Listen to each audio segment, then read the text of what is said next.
Magandang hapon mga lodi. Magsisigang tayo ng sinigang na salmon sa gabi. Wala akong mabilang miso. Yan mga lodi, salmon yan mga lodi. Yan, napangan nyo na lang mamaya. Lodi, kumukulo ng aking salmon. Kasi lalagay po natin to pechay. Yan, kami lang po ng Kuya Mek ang kakain nito mga lodi. Yan. Tamang timpla lang mga lodi. Mga lodi, okay na. Lagyan na natin ang pechay. Yan.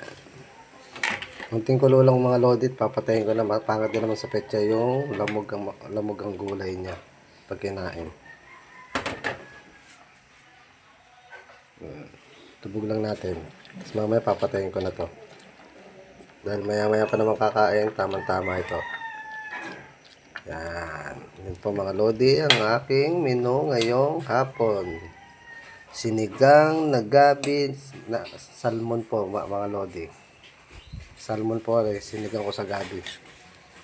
Yan. Okay na to mga lodi. Taste natin. Perfect. Okay yan mga lodi, papatayin ko na po siya.